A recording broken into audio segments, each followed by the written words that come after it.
শুভ সকাল সবাইকে। আশা করি সবাই ভালো রয়েছে, আমিও ভালো রয়েছি। ভিডিওটা আগের দিন রাতের ভিডিও। সকালের দিকে বৃষ্টি হয়েছিল, তাই রাতে ছোলার ডাল আর লুচি খাওয়ার পরিকল্পনা নেওয়া হলো। বৃষ্টি হওয়ার দরুন কারেন্ট ঢিলাখালা করছিল, একবার যাচ্ছিল একবার আসছিল।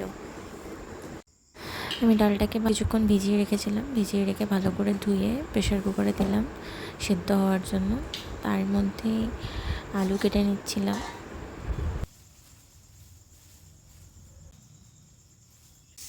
ওয়েদারটা একটু ঠান্ডা হওয়ার দরুন প্রেশার কুকারে সিটি পড়তেও টাইম লাগছিল। প্রথমে 3টে সিটি দিয়ে নিয়েছিলাম। এদিকে কাকিমা লুচির জন্য আটা মাখছিল।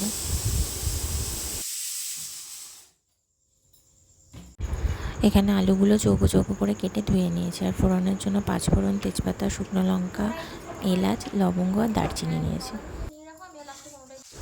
ডাল সেদ্ধ হতে হতে এদিকে কড়াইতে তেলটা গরম করে নিয়ে আলুগুলোকে ভেজে নিচ্ছি। এই যে প্রচন্ড ফেনা হচ্ছে, এটা মানে রিফাইন যে প্যাকেটজাত তেল, সেই তেলে হয় না, এটা ঘানিতে ভাঙানো তেল। আর সর্ষেটা হচ্ছে ওদের বাড়িরই ক্ষেতের সর্ষে, সেই গাছের সর্ষে ভাঙিয়ে তেল আনা হয়েছে, সেই তেলে রান্না হচ্ছে, এই জন্য এইরকম ফেনা।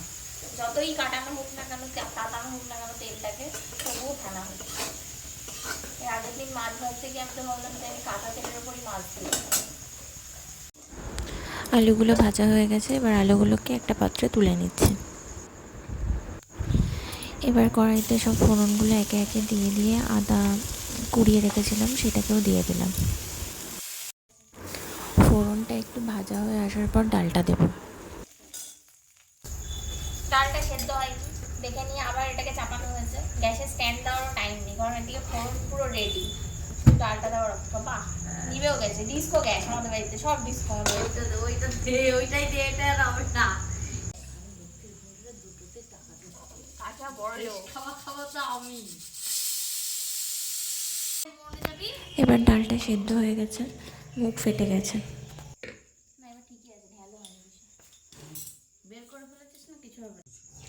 এবার ফোড়নের ওপর কড়াইতে ডালটা দিয়ে আর একটু ঘি, একটু গরম মশলা দিয়ে একটু ফুটিয়ে নামিয়ে নিলেই ছোলার ডাল কমপ্লিট। আর ভেজে রাখা আলুটা দিয়ে দিতে হবে।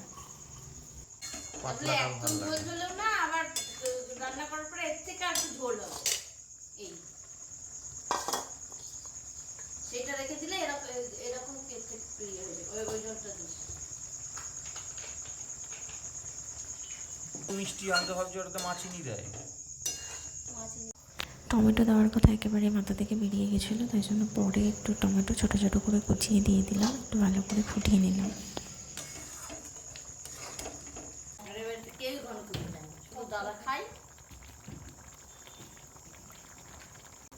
সামান্য পরিমাণে ঘি দিচ্ছি।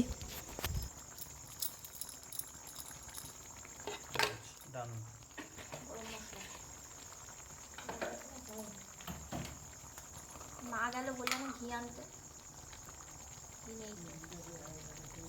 এবার অল্প করে গরম মশলা ছড়িয়ে নিচ্ছে।